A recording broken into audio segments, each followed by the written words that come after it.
গোসলখানা বাথরুমে এই গিলাফ ধুইবে না, কারণ তোমার কোরআনে পাকের গিলাফ এর ধুলাগুলো পেশাব পায়খানার সঙ্গে গিয়ে মিশবে। একটা পাত্রে, গামলায়, বালতিতে ধুইবে। ধোয়ার পরে এই পানিগুলো হেফাজত করবে, কোনো খেতে, কোনো গাছের নিচে কোথাও ঢেলে দিবে। আল্লাহকে দেখাবে, হে প্রিয় আল্লাহ, আপনাকে ভালোবাসি, আপনার কোরআনকে ভালোবাসি, কোরআনের গিলাফকেও ভালোবাসি, গিলাফের গায়ের ধুলাবালিকেও ভালোবাসি। আরব দেশের এক খারাপ লোক ছিল, জীবনভর যে গুনায় দীপ্ত থাকতো, মদ শরাবের মধ্যেই ডুবে থাকতো। একদিন রাস্তা দিয়ে যাওয়ার সময় আল্লাহ পাকের কালামের কোনো অংশ, আল্লাহ পাকের নাম, বিসমিল্লাহ, এই ধরনের কোনো অংশ রাস্তার মধ্যে পড়া। তিনি সেটাকে উঠাইলেন, চুমু খাইলেন যে আমার আল্লাহর নাম এভাবে রাস্তার মধ্যে। তিনি উঠে চুমু খেলেন, সফর ক্যান্সেল করলেন, বাসায় ফিরে আসলেন।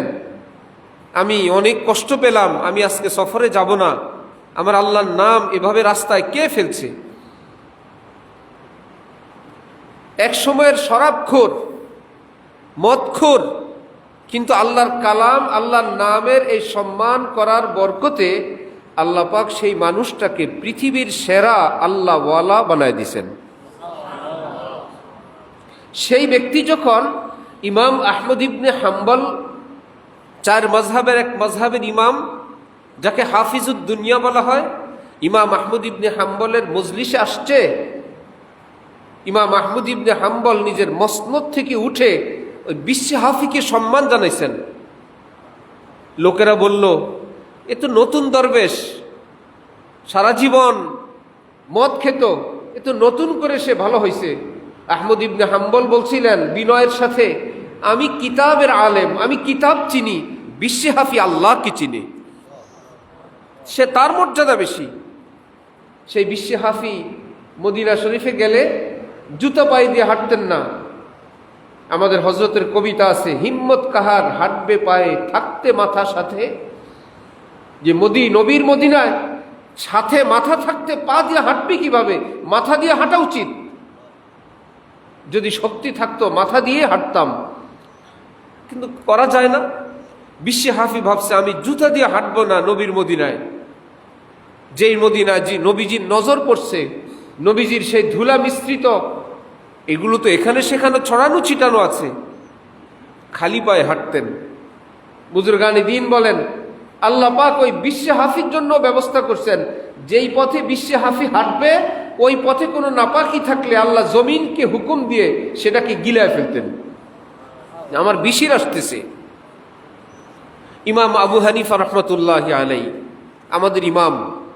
আমরা হানাফি মাযহাবের। কোন মাযহাবের?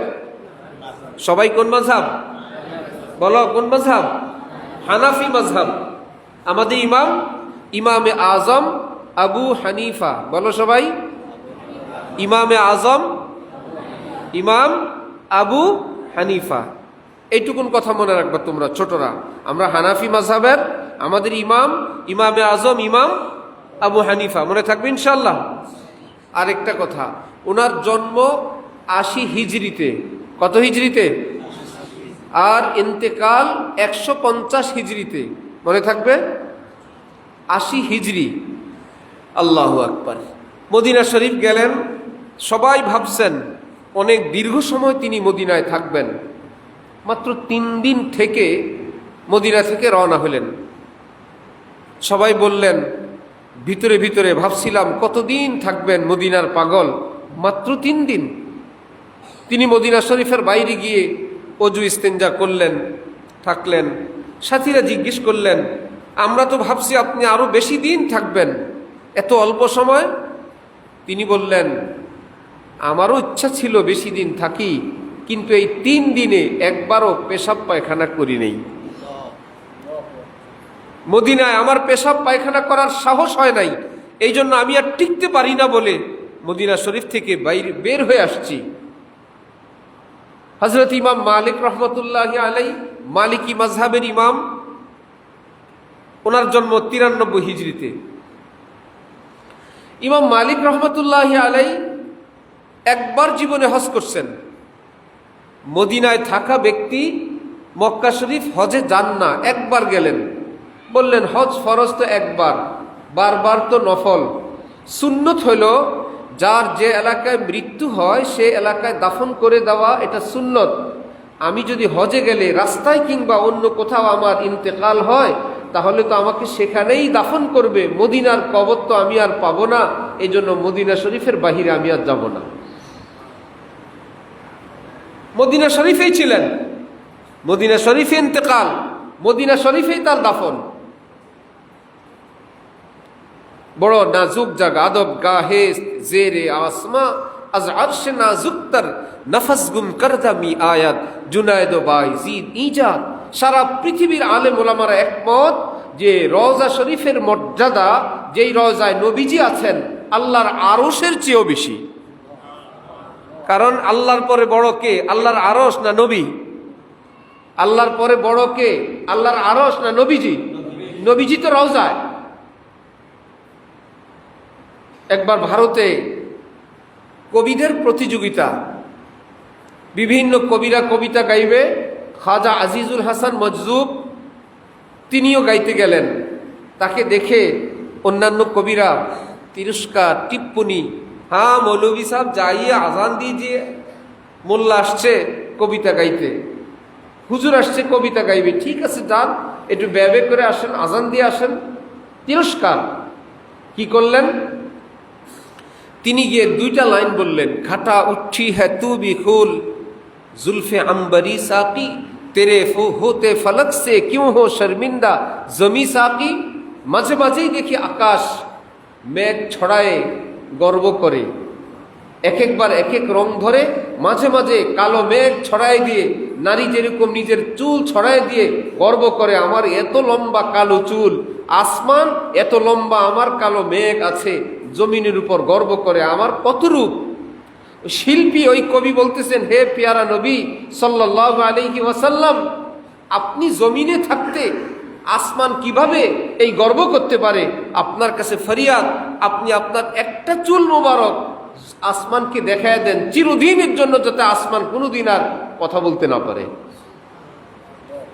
নবীজির এই প্রশংসাবাণী শোনার পর যারা তিরস্কারকারী শিল্পীরা এখন সকলে বলল যে আমাদের পেয়ারা নবী সাল্লাল্লাহু আলাইহি ওয়াসাল্লামের এত বড় প্রশংসা গাওয়ার পর আজকে আমরা আর কোনো কবিতা গাইব না, ওনাকেই পুরস্কার প্রদান করা হোক। যিনি নবীজির কবিতা গাইবেন তাকেই পুরস্কার দেয়া হোক। আমরা ছন্দমালা দিয়ে আজকে কবিতা গাইতে চাই না। আমার ভাইয়েরা, তোমরা সেই কোরআন 23 বছর যাবত যেই পেয়ারা রসুল হজরতে মুহাম্মদুর রসুল্লাহ সাল্লাল্লাহু আলাইহি ওয়াসাল্লামের উপর নাজিল হলো, সেই কোরআন নিয়ে তোমরা থাকো। যখন কোরআন নাজিল হইতো, নবীজি জোবান মোবারক নাড়তেন।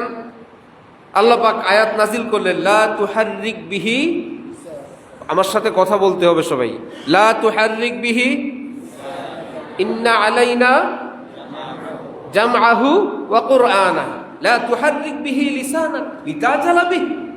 আপনি তাড়াহুড়া করবেন না, মুখস্থ করতে হবে না। ইন্না আলাইনা জামআ, আমি নাজিল করলাম, আপনার সিনার ভিতরে কোরআন বসায় দিব আমি আল্লাহ নিজে। আপনি শুধু শুনেন। একটু পরে বলতেছেন সুম্মা ইন্না আলাইনা বায়ানা, আপনার জবান দিয়ে আমি এই কোরআনের তাফসীরও করাবো। মোল্লা আলী কারি রহমতুল্লাহি আলাইহি লিখছেন, নবীজি কথা বলতেন, মূলত কথা বলতেন আল্লাহ, জবান ছিল নবীজির। নবীর জবানে কথা বলতেন কে? আমাদের শায়েখ পীর ও মুর্শেদ, পৃথিবী বিখ্যাত আলেম আল্লাহওয়ালা, চিশতিয়া, কাদরিয়া, নকশবন্দিয়া, সোহরাওয়ার্দিয়া, এই মস্ত বড় আউলিয়াদের তরিকার এক বড় আলেম আল্লামা শাহ আব্দুল মতিন বিন হুসাইন সাহেব দামাত বারাকাতুহুম বলেন যে তোমরা কি জিনে ধরা লোক দেখছো কেউ? দেখছি। একটা ছোট্ট বাচ্চা, তার উপর জিন সোয়ার হওয়ার পর কবিরাজ তাকে জিজ্ঞেস করে, তো তোমার নাম কি? সে বলে আমার নাম শান্টু। বয়স কত? 300। থাকো কোথায়? বট গাছে। বলো তো এই কথাগুলো কি ওই বাচ্চার না জিনের? কিন্তু আওয়াজটা কার? বাচ্চা। জিহ্বা কার? কণ্ঠকার? সব কিছুই এই বাচ্চার, সবটা জিন তার কন্ট্রোলে নিয়ে গেছে। এখন তার জিহ্বা, ঠোঁট, সাউন্ড দিয়ে জিন কথা বলে। বয়স 300, থাকে বট গাছে, নাম শান্টু। কবিরাজ যখন মেডিসিন দিল, পিটান পোটান দেওয়া শেষ, একটু পরে এখন তোমার নাম কি? আব্দুর রহমান। বয়স কত? 10। থাকো কই? বাড়িতে। একটু আগের কথাগুলো কি তার ছিল না জিনের ছিল? জিনের যদি এই ক্ষমতা থাকে কোনো মানুষের উপর সোয়ার হয়ে তার আওয়াজ দিয়ে সে কথা বলতে পারে, ঠিক রব্বুল আলামিন যখন কাউকে নিজের কন্ট্রোলে নিয়ে যান, রব্বুল আলামিন বলেন মা ইয়ানতিকু আনিল হাওয়া ইন হুয়া ইল্লা ওয়াহয়ুন ইউহা। আমার নবী কথা বলেন, আসমান থেকে আমি ওহী পাঠাই, সেটা নবীর জবানে বাজতে থাকে। তোমরা সে কোরআন পড়ো। কোরআন একমাত্র কিতাব যার দিকে তাকায় থাকা ইবাদত। কোরআন একমাত্র কিতাব যা না বুঝে পড়লেও নেকি হয়। যারা বলে না বুঝে পড়লে সওয়াব নেই, তারা বোকা, মূর্খ। পৃথিবীর অন্যান্য কিতাবের সঙ্গে এরা এক বানায়। কোরআন আল্লাহ পাক যাকে চান তাকে দেন। মুসলমানের মধ্যে পৃথিবীতে শিয়া আছে, মুসলমান নামধারী কিছু মানুষ আছে কি? শিয়া।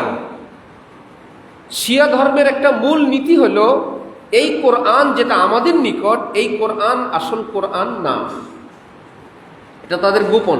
আবার আপনি জিজ্ঞেস করলে বলবে না না আমরা মানি এটা কোরআন। এই মিথ্যা বলা আবার তাদের ধর্মে ফরজ। তাকিয়া, তাকিয়া এটা তাদের ধর্মে ফরজ। বাঁচার জন্য মিথ্যা বলা ফরজ। জিজ্ঞেস করলে হ্যাঁ কোরআন মানি, আসলে ভিতরে ভিতরে তারা কোরআন মানে না। এখন আমরা বলি মানে না, তারা বলে মানে, কেমন কথা হইল? এটা একটা লক্ষণ শুনবা, পুরা পৃথিবীতে যত শিয়া আছে একজন হাফেজ নাই। পুরা দুনিয়ায় এত কোটি কোটি শিয়া, পুরা পৃথিবীর মধ্যে কোন শিয়া কি নাই হাফেজে কোরআন নাই। এটা আল্লাহর গজব। এই কোরআন যেহেতু তোমরা বিশ্বাস করো না, এই কোরআন আমি তোদেরকে দিবই না। পারে না মুখস্থ করতে। পাকিস্তানে একবার শিয়ারা এক হাফেজ সাহেবকে, আহলুস সুন্নাত ওয়াল জামাতের সহি আকীদার এক হাফেজ সাহেবকে ভাড়া করলো, তুমি চ্যালেঞ্জ করবা আমাদের পক্ষে। কে বলছে শিয়া হাফেজ হয় না? আমি হাফেজ, আমি শিয়া, আমরা এটা চ্যালেঞ্জ গ্রহণ করব, তোমাকে এত টাকা দিব। সে তো গিয়ে স্টেজ বানানো হয়েছে, সে এখন বলতেছে কে বলছে শিয়ারা হাফেজ হয় না? হয়, আমি শিয়া, আমি হাফেজ। খুব ভালো হাফেজ সাহেব। মুরব্বীরা তো অবাক, জোয়ানরা কাঁপতেছে। মুরব্বীরা বলেন ঠিক হ্যাঁ পড়িয়ে, আপনি হাফেজ সাহেব কোরআন পড়েন। একটু পরে দেখা গেল সে বলতেছে আউযু বিল্লাহি মিনাশ শাইতানির রাজিম বিসমিল্লাহির রহমানির রহিম। ফিনিশ। 30 পারা কোরআন তার বুকের থেকে আল্লাহ পাক নিয়ে গেছেন। কোনো একটা আয়াত সে পড়তে পারে নাই। এই জন্য আল্লাহ পাক আমাদের কোরআন দিছেন, ওয়ালাকাদ ইয়াসসারনাল কুরআনা লিযিকরি ফাহাল মিন মুদ্দাকির। কোরআনের ওজন আল্লাহ পাক নিজের কাছে রেখে বললেন ওয়াহামালাহাল ইনসান ইন্নাহু কানা যালুমান জাহুলা। কেউ পারে নাই। এই কোরআন এই মানব জাতি বহন করতে আসছে, এরা জানে না কোরআনের ওজন। আমি আল্লাহ ওজনটাকে আমার কাছে রেখে এই কোরআনের কপি এই মানুষকে দান করলাম। এক সাহাবী তার রানের উপর নবীজি মাথা রেখে একটু আরাম করলেন। তিনি বলেন হঠাৎ দেখি আমার পায়ের রান ভেঙে টুকরা টুকরা হয়ে যাবে। আবার একটু পরে হালকা। নবীজিকে জিজ্ঞেস করলাম যে হঠাৎ মধ্যখানে আপনার মাথা মোবারকের ওজন এত বেশি ছিল যেন আমার পা ভেঙে যাবে, কি ব্যাপার? নবীজি বললেন ওই সময় কোরআনে পাকের একটা শব্দ আমার উপর নাজিল হয়েছিল, সেটার ওজনে তোমার এরকম কষ্ট হয়েছে। নবীজি যে সওয়ারির উপর থাকতেন, ঘোড়া, খচ্চর, আরব দেশের এই শক্ত পাথরের জায়গায় সেই ঘোড়া খচ্চরের পা কোরআনের শব্দের ওজনে পাথরের ভিতর ঢুকে যেত। কখনো এক শব্দ নিয়ে আসতেন জিবরিল, একটা আয়াত নিয়ে আসতেন। আল্লাহর আরশ থেকে আসার সময় এই আসমান অতিক্রম করে যখন আসতেন, কোরআনের পাকের ওজনের চোটে আসমানের মধ্যে চিরচির চিরচির আওয়াজ শুরু হইতো, যেন আসমান এখনই ভাঙবে, এখনই নিচে পড়বে। সেই কোরআন আল্লাহ আমাদেরকে দিছেন। আমরা এই কোরআনকে মহব্বত করবো ইনশাআল্লাহ, চুমু দিব ইনশাআল্লাহ, চোখে লাগাবো, কোরআনকে আদব করব। শুধু কোরআনকে না গিলাফকেও? শুধু কোরআন গিলাফ না রেহালকেও? শুধু কি এই কটা না মাদ্রাসাকেও? শুধু কি মাদ্রাসা না উস্তাদকেও? যারা আমাকে আপনাকে কোরআন পড়ার ব্যবস্থা করে দিলেন। আমি তো এলাকা যখন আসি, বাউকসার বাজার দেখলে শহীদ ভাই কথা মনে হয়, এখানে একবাড়িয়া আমি এই বাউকসার বাজারে বাজার মসজিদে খতমে তারাবি পড়াইছি। যখন কলাখাল মাদ্রাসায় পড়ি 1 বছর খতমে তারাবি পড়াইছি। কে ছিল সাথে? বহু। এবং গ্রাম গ্রাম যখন দেখি যে এই গ্রামে মাদ্রাসার ধান উঠাইতে আসছি, মাদ্রাসার কালেকশনে আসছি, অনেক দূর থেকে সাথীদেরকে বললাম। অথচ চাইলে তো আমার আব্বা, তিনি বড় হুজুর, প্রধান শিক্ষক, তিনি নাও পাঠাইতে পারতেন না, নাম লিস্টি দিয়ে পাঠাইতেন। যেই বছর, যেই মৌসুমে, যে এলাকায়, সে ধানের বস্তা মাথায় নিয়ে হাঁটতাম আমরা। ধানের বস্তার ভিতরে তো প্রচুর ধুলা থাকে, মাটি থাকে। সেই ধুলায় মাথার ভিতরে, শরীরে, চেহারা, এই মৌসুম, একদিকে রোদ আরেকদিকে ধানের ধুলা, এটা বহন করো। সাথীরা ভাগযোগ করে আমরা, আমাদের কাছে কষ্ট মনে হয় নাই, খারাপ লাগে নাই। আমরা তো নিজের জন্য আসি নাই, রেওয়াজ ছিল, ওই সময় নিয়মই ছিল, এমন সহজ ছিল, মুসলমানরা বড় সম্মান করত। কোলাখাল মাদ্রাসার থেকে আসছেন, এক একজন এক একভাবে এটাকে দেখতেন। আমরা তো আল্লাহ পাক এই এলাকার হাফেজ, আলেম এবং এই এলাকার মানুষ আমাদেরকে যে ভালোবাসতেন, যেটা বলতেছিলাম, দুঘই কাজী বাড়িতে একজন দোকানদার ছিল। আমি এক বাড়িতে লজিং থাকি। এক ভদ্রলোক রিটায়ার্ড হয়ে বাড়ির সামনে একটু চা টা দোকান দিছেন। জানে আমি বড় হুজুরের ছেলে, হাজি বাড়িতে থাকি, আমাদের হাফিজ মুফতির রহমান সাহেবদের বাড়িতে, চাচার ঘরে।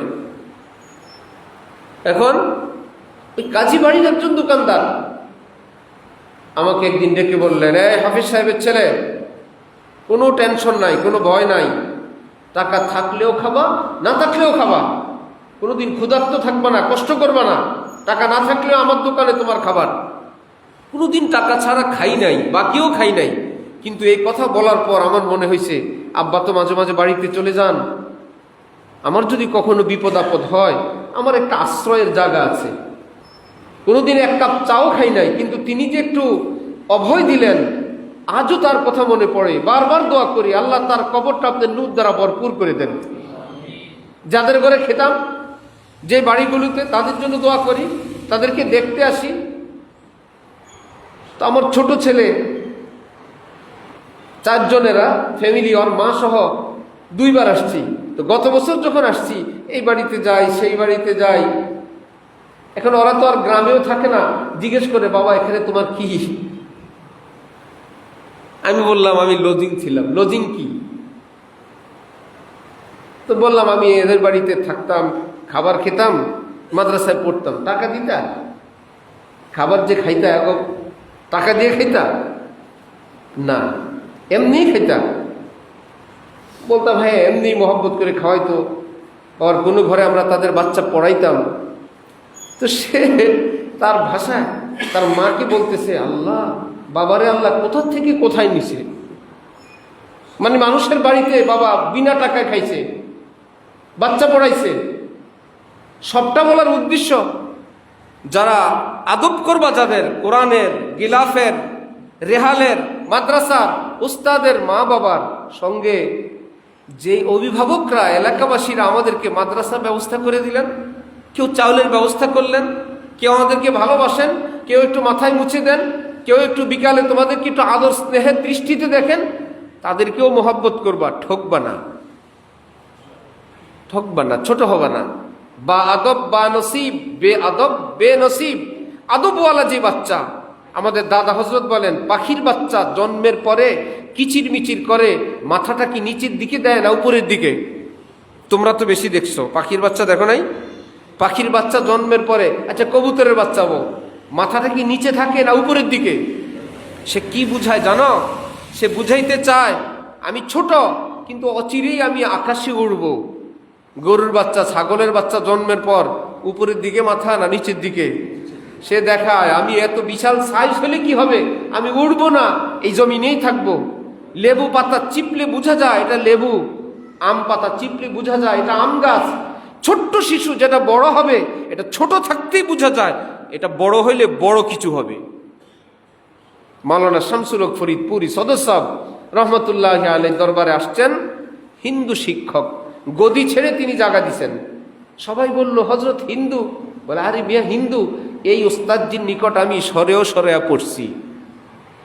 আজকে বাংলা ভাষায় আমি কিতাব লেখি, এই ওস্তাদজি আমাকে সরেও সরা শিখাইছেন।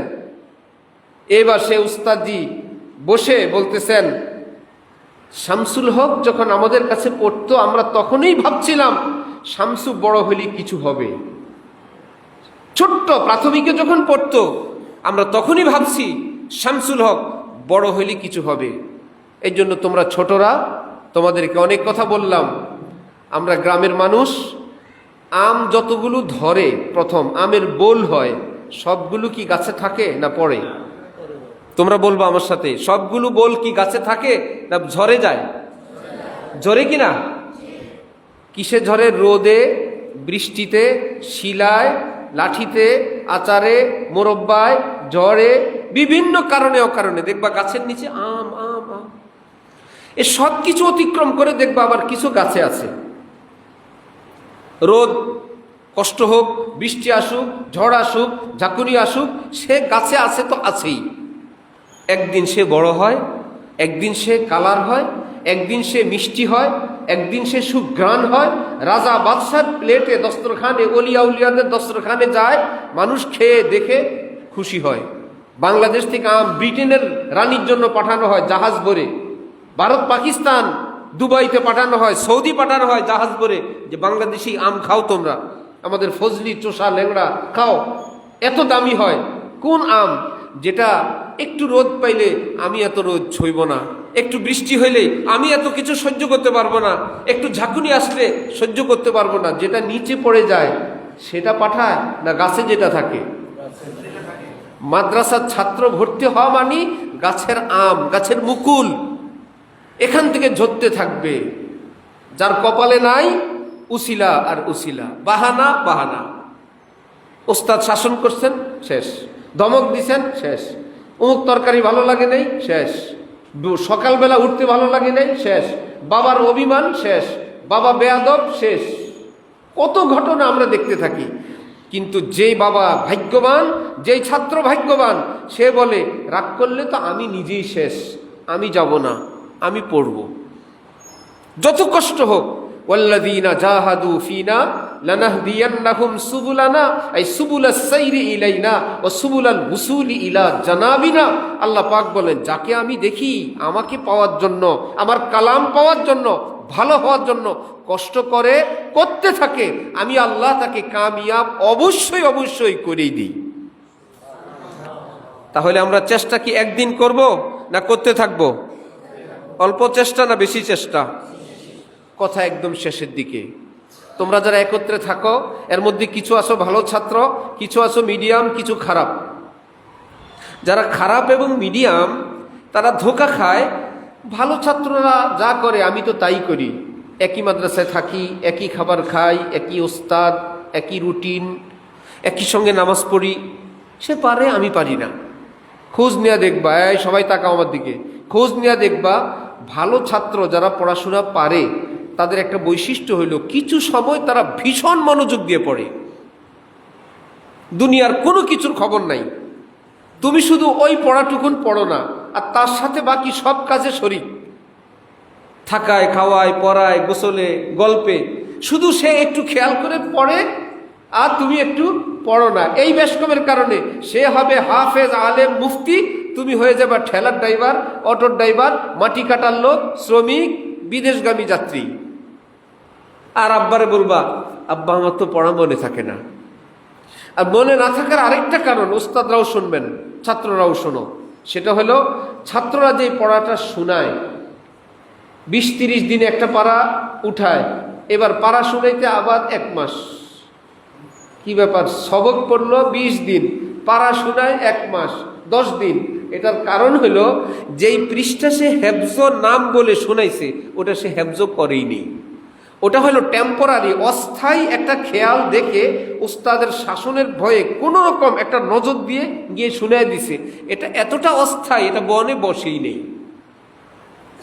ওস্তাদ মনে করে বিনা লোকমা শুনাইছে, ছাত্র মনে করে বিনা লোকমা শুনাইছে, এই শোনানোটা থাকবে না। এটা 1 ঘন্টা পরেও সে পারবে না, বিকালে পারবে না।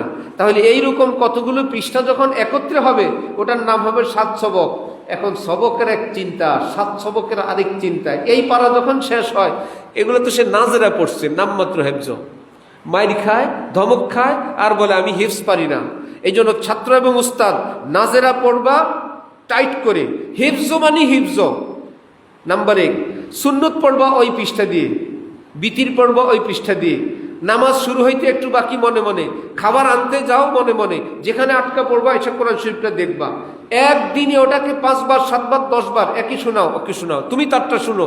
যেই পৃষ্ঠা যেদিন ওটার যা কিছু আছে এতটা পড়বা, ইনশাল্লাহ আর ভুলবো না। এইরকম পৃষ্ঠা যখন তোমার পিছনে যাবে তখন 7 সবক ইয়াদ, সবক ইয়াদ, আমুক্তাও ইয়াদ, তখন তোমার ব্রেনও ভালো থাকবে, মনে থাকবে ইনশাল্লাহ। পৃথিবীর বিজ্ঞানীরা কত সূক্ষ্ম সূক্ষ্ম কিছু বানায়, বানায় না? তাহলে আমরা কি বিজ্ঞানী হব? আমরা কি বোমা বানাইতে যাব, মোবাইল বানাইতে যাব? আমরা সূক্ষ্ম সূক্ষ্ম কি হব? আমরা কোরআনের বিজ্ঞানী হব, এলেমের বিজ্ঞানী হব। যে দেখো আমাকে যদি এই 1 পারায় একটা আটকাইতে পারো তোমার পুরস্কার দেব, ধরো। শুনবা সুদাইসি, শুনবা হুজাইফি, শুনবা সুরেম, শুনবা খলিল খুসাইরি, কোনটা শুনবা? একবার এটা একবার সেটা, একই মানুষ একবার এক এক কণ্ঠে। কি ইয়াদ? এই বিজ্ঞানী হও। সিফাত মাখরাজ শিখো, তাজবিদ শিখো। আরে মিয়া, ভাতের অভাব তো নাউজুবিল্লাহ, এগুলো তো নিচের কথা, শরমের কথা। ইজ্জতের অভাব নাই, ধন দৌলতের অভাব নাই, কিছুর অভাব হবে না যদি মনোযোগ দিয়ে পড়ো। আর গুনাহ থেকে বেঁচে থাকা। একই বোতলে পেশাব, একই বোতলে আতর জমা হয় না, হয়? একই বোতলে পেশাব আর আতর একত্রে কেউ রাখে? আতর দামি না কোরআন দামি? অল্প দামি না অনেক দামি? যেই মানুষ গুনাহ করে তার ভিতরে ময়লা, এই জায়গায় কোরআন থাকবে না, এই কারণে কোরআন উড়ে উড়ে যায়। গুনাহ থেকে বেঁচে থাকাও আমাদের কর্তব্য। আল্লাহ আমাদের সবাইকে তৌফিক দান করেন। ওয়া আখিরু দাওয়ানা আনিল হামদুলিল্লাহি রাব্বিল আলামিন।